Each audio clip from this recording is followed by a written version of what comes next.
ತುಂಬ ಸಾಫ್ಟಾಗಿ ಟೇಸ್ಟಿಯಾಗಿ ಮಟನ್ ಕೈಮಾ ಉಂಡೆ ಸಾಂಬಾರ್. ಇದು ಇಡ್ಲಿ ಜೊತೆಗೆ, ರೈಸ್ಗೆ, ಮುದ್ದೆಗೆ, ಚಪಾತಿಗೆ ಎಲ್ಲದಕ್ಕೂ ಬೆಸ್ಟ್ ಕಾಂಬಿನೇಷನ್ ಆಗಿ ಹೇಗೆ ಮಾಡೋದು ಅಂತ ನೋಡೋಣ ಬನ್ನಿ.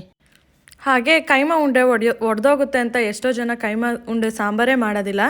ಈ ಮೆಥಡಲ್ಲಿ ಮಾಡಿ ಸಾಫ್ಟಾಗಿ ಟೇಸ್ಟಿಯಾಗಿರುತ್ತೆ. ಪಾನ್ಗೆ ಎಣ್ಣೆ ಹಾಕೊಳ್ಳಿ. ಮೀಡಿಯಮ್ ಸೈಜ್ 3 ಈರುಳ್ಳಿ, 2 ಟೊಮೆಟೊ ಮತ್ತು ಅರ್ಧ ಶುಂಠಿ, 2 ಲವಂಗ, ಸ್ವಲ್ಪ ಚಕ್ಕೆ, 2 ಗೆಡ್ಡೆ ಬೆಳ್ಳುಳ್ಳಿ, ಸ್ವಲ್ಪ ಕಡಲೆ ಹಾಕೊಳ್ಳಿ. ಕಡಲೆ ಹಾಕೋದ್ರಿಂದ ನಿಮಗೆ ಸಾಂಬಾರು ನೀರು ಥರ ಆಗಲ್ಲ. ಇಷ್ಟನ್ನು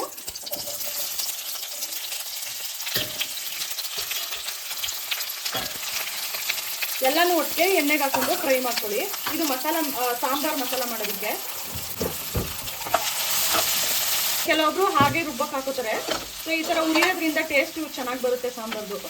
ಮಸಾಲೆನ ಯಾವಾಗಲೂ ಅಷ್ಟೇ ಈರುಳ್ಳಿ ಟೊಮೆಟೊ ಎಲ್ಲ ಹುರಿದು ಹಾಕೊಂಡ್ರೆ ಟೇಸ್ಟ್ ತುಂಬ ಚೆನ್ನಾಗಿ ಬರುತ್ತೆ.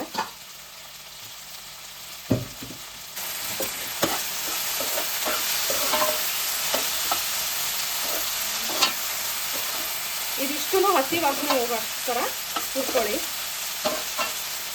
ಇದು ಹಸಿ ವಾಸನೆ ಹೋಗಿದೆ. ಇಷ್ಟ ಆದಾಗ ಇದ್ರ ಜೊತೆಗೆ ಒಂದು ಕೈಯಲ್ಲಿ 1 ಹಿಡಿ ಆಗೋಷ್ಟು ಕೊತ್ತಂಬರಿ ಸೊಪ್ಪು ಹಾಕೊಳ್ಳಿ. ಇದ್ರ ಜೊತೆಗೆ ನೀವು ಕಾಯಿ ಹಾಕೊಂಡು ರುಬ್ಕೋಬೋದು. ಇಷ್ಟನ್ನು ನೀವು ರುಬ್ಬೇಕಾಗುತ್ತೆ ಪೇಸ್ಟ್ ಥರ. ಇದ್ರ ಜೊತೆ ಕಾಯಿ ಹಾಕೊಂಡು ರುಬ್ಬೋದು. ನಾವು ಮನೆಯಲ್ಲಿ ನಾವು ಕಾಯಿ ಯೂಸ್ ಮಾಡಲ್ಲ, ಕಾಯಿ ಹಾಲು ಹಾಕ್ತೀವಿ. ಸೊ ನಿಮಗೆ ಬೇಕು ಅಂತಂದರೆ ಕಾಯಿ ಹಾಕೊಂಡು ರುಬ್ಕೊಳ್ಳಿ. ಇಲ್ಲ ಅಂದರೆ ನಾನು ಹೇಳ್ಕೊಟ್ಟಿರೋ ಮೆಥಡಲ್ಲಿ ಕಾಯಿ ಹಾಲು ಹಾಕೊಂಡು ಮಾಡಿಕೊಳ್ಳಿ. ನೀವು ಈ ಥರ ಒಂದ್ಸಲ ಟ್ರೈ ಮಾಡಿ. ಕಾಯಿ ಹಾಲಲ್ಲಿ ಸಾಂಬಾರು ಎಷ್ಟು ಟೇಸ್ಟಿಯಾಗಿರುತ್ತೆ ಅಂತ. ಇಷ್ಟನ್ನು ಮಿಕ್ಸರ್ಗೆ ಹಾಕೊಂಡು ರುಬ್ಕೊಳ್ಳಿ.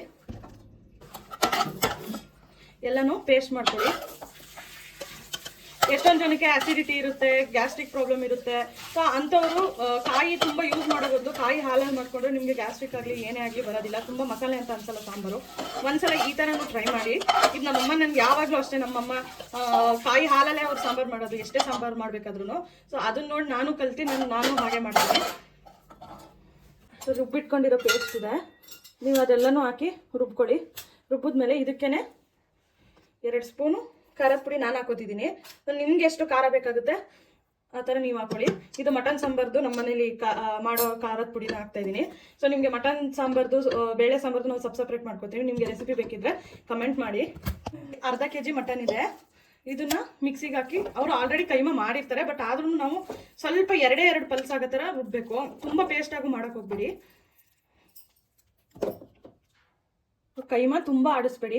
ನೋಡಿ ಇಷ್ಟಿದ್ರೆ ಸಾಕು. ಇದಕ್ಕೂ ಡಿಫ್ರೆನ್ಸ್ ನೋಡಿ. ತುಂಬ ಜಾಸ್ತಿ ನುಣ್ಣಗಾಡಿಸಿದ್ರೆ ಚೆನ್ನಾಗಿರಲ್ಲ. ತುಂಬ ಪೇಸ್ಟ್ ಥರ ಮಾಡಬೇಡಿ. ಸ್ವಲ್ಪ ಅಷ್ಟೇ, ಒಂದು 2 ರಿಂದ 4 ಪಲ್ಸ್ ಅಷ್ಟೇ. ಸ್ವಲ್ಪನೇ ಹಾಕ್ಕೊಂಡು ಈ ಥರ ಮಾಡ್ಕೊಳ್ಳಿ. ಇದು ಕೈಮಾ ಮಾಡ್ಕೊಳ್ಳೋದಕ್ಕೆ ಮಸಾಲ. ಸಾಂಬಾರ್ದೇ ಬೇರೆ ಮಸಾಲೆ ಇರುತ್ತೆ, ಇದೇ ಬೇರೆ ಮಸಾಲೆ ಇರುತ್ತೆ. 2 ಸ್ಪೂನ್ ಕಾಯಿ ತುರಿ ಸ್ವಲ್ಪ ತೊಗೊಳ್ಳಿ, ತುಂಬ ಜಾಸ್ತಿ ತೊಗೋಬೇಡಿ. ಕೈಮಾಗೆ ನಿಮ್ಗೆ ಕಾಯಿ ಅನಿಸುತ್ತೆ, ನಿಮಗೆ ಕೈಮಾದು ಟೇಸ್ಟು ಸಿಗಲ್ಲ.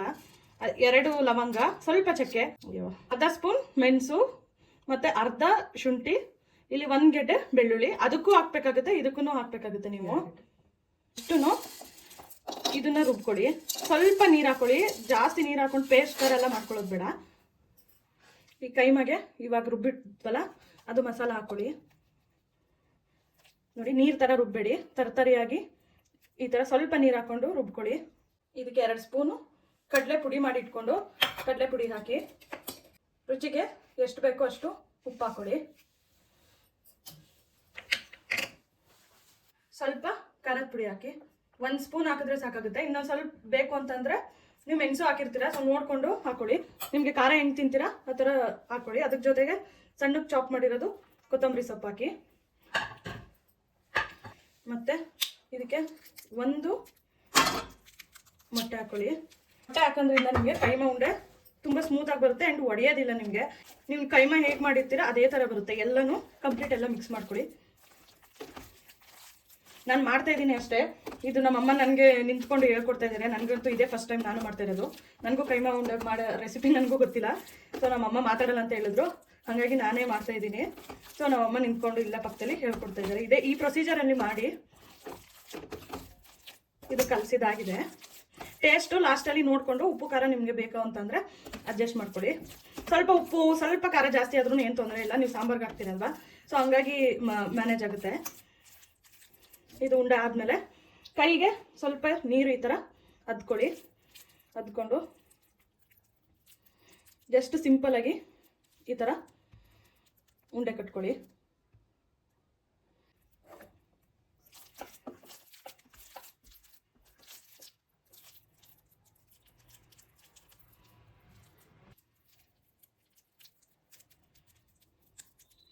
ಜಸ್ಟ್ ನೀವು ಹಿಂಗೆ ಮಾಡಿದ್ರೆ ಸಾಕು, ಅದೇ ಉಂಡೆ ಆಗುತ್ತೆ. ಈ ಥರ ಉಂಡೆ ಕಂಪ್ಲೀಟ್ ಎಲ್ಲನೂ ಉಂಡೆ ಕಟ್ಕೊಳ್ಳಿ. ಈ ಥರ ಉಂಡೆ ರೆಡಿ ಮಾಡಿ ಇಟ್ಕೊಳ್ಳಿ. 1 kg ನಿಮಗೆ ಒಂದು 20 ರಿಂದ 25 ಉಂಡೆಗಳಾಗುತ್ತೆ. ನೀವು ಯಾವ ಥರ ಕಟ್ತೀರಾ ಸೈಜ್ ಅದ್ರ ಮೇಲೆ ಡಿಪೆಂಡು. ಸೊ ನನಗಿಲ್ಲಿ ಒಂದು 23 ಆಗಿದೆ. ಸಾಂಬಾರು ಮಾಡ್ತೀರಲ್ಲ ಅದಕ್ಕೆ ಒಂದು ಕುಕ್ಕರ್ಗೆ ಸ್ವಲ್ಪ ಎಣ್ಣೆ ಹಾಕ್ಕೊಳ್ಳಿ. ಸೊ ಎಣ್ಣೆನೂ ಅಷ್ಟೇ ನೀವು ಒಂದು 2 ಸ್ಪೂನ್ ಆಗೋಷ್ಟು ಹಾಕೊಳ್ಳಿ. ಯಾಕಂದರೆ ಮಟನಲ್ಲೇ ನಿಮಗೆ ಎಣ್ಣೆ ಬಿಡುತ್ತೆ, ಹಾಗಾಗಿ. ಸೊ ಇಲ್ಲಿ ನಾನು ಚಿತ್ತಕ್ಕೆ ಬೇಳೆ ಹಾಕೋದ್ರಿಂದ ಅದು ಕಾಳು ಹುರಿಯೋದಕ್ಕೋಸ್ಕರ ನಾನು ಎಣ್ಣೆ ಹಾಕಿದ್ದೀನಿ. ಈಗ ಚಿತ್ತಕ್ಕೆ ಬೇಳೆನ ಹಾಕ್ಕೊಳ್ಳಿ. ಇಲ್ಲಿ ನಾನು ಅರ್ಧ ಬಟ್ಲು ಆಗೋಷ್ಟು ಚಿತ್ತಕ್ಕೆ ಬೇಳೆ ಹಾಕಿದ್ದೀನಿ. ಈ ಥರ ಎಣ್ಣೆಯಲ್ಲಿ ಸ್ವಲ್ಪ ಹುರ್ಕೊಳ್ಳಿ, ಯಾಕಂದರೆ ಹಸಿ ವಾಸನೆ ಎಲ್ಲ ಹೋಗ್ತದೆ. ಸೊ ಹಸಿ ವಾಸನೆ ಹೋಗೋಷ್ಟು ಹುರಿದ್ಮೇಲೆ ನಾವು ರುಬ್ಬಿಟ್ಕೊಂಡಿರೋದು ಮಸಾಲ ಹಾಕೋತಿದ್ದೀನಿ. ಮಸಾಲ ಜೊತೆಗೆ ಕಾಯಿ ಹಾಲು ಹಾಕೋತಿದ್ದೀನಿ. ನೀವು ತೆಂಗಿನಕಾಯಿನೇ ಹಾಕೋಬೋದು. ನೀವು ಮಸಾಲ ರುಬ್ಕೊಳ್ಳೋ ಟೈಮಲ್ಲಿ ನಾನು ಹೇಳಿದ್ದೆ ಸ್ಟಾರ್ಟಿಂಗಲ್ಲಿ ರುಬ್ಬೋ ಟೈಮಲ್ಲೇ ಬೇಕಿದ್ರೆ ನೀವು ಹಾಕೋಬೋದು. ಇಲ್ಲಾಂದರೆ ಈ ಥರ ಕಾಯಿ ಹಾಲು ತಗೊಂಡು ಕಾಯಿ ಹಾಲು ಮಾಡಿದ್ರೆ ನೋಡಿ ನಿಮ್ಗೆ ಏನೂ ಇರೋದಿಲ್ಲ, ಸುಮ್ಮನೆ ತುಂಬ ತರ್ತರಿ ಇರುತ್ತೆ ಅಷ್ಟೇ. ಇದೆಲ್ಲ ವೇಸ್ಟ್ ಆಗುತ್ತೆ. ಸೊ ಹಾಗಾಗಿ ನೀವು ಕಾಯಿ ಹಾಲು ಹಾಕೊಳ್ಳಿ. ನಾನು ಇದಕ್ಕೆ ಸ್ವಲ್ಪ ಉಪ್ಪು ಹಾಕ್ತಾಯಿದ್ದೀನಿ. ಫಸ್ಟು ನೀವು ಕೈಮಾಗ ಹಾಕ್ಕೊಂಡಿರ್ತೀರ, ಸೊ ನೋಡಿಕೊಂಡು ಉಪ್ಪು ಹಾಕೊಳ್ಳಿ. ಸ್ವಲ್ಪ ಹಾಕಿದ್ದೀನಿ ಅಷ್ಟೇ ನಾನು. ಇವಾಗ ಸಾಂಬಾರು ಕುದೀತಿದೆ, ಟೇಸ್ಟು ನೋಡ್ಕೊಳ್ಳಿ ಒಂದ್ಸಲ ಕರೆಕ್ಟಾಗಿ. ಕುದೀತಾ ಇರುವಾಗ ಈ ಥರ ಒಂದೊಂದೇ ಉಂಡೆನ ಹಾಕೊಳ್ಳಿ ಸಾಂಬಾರಿಗೆ.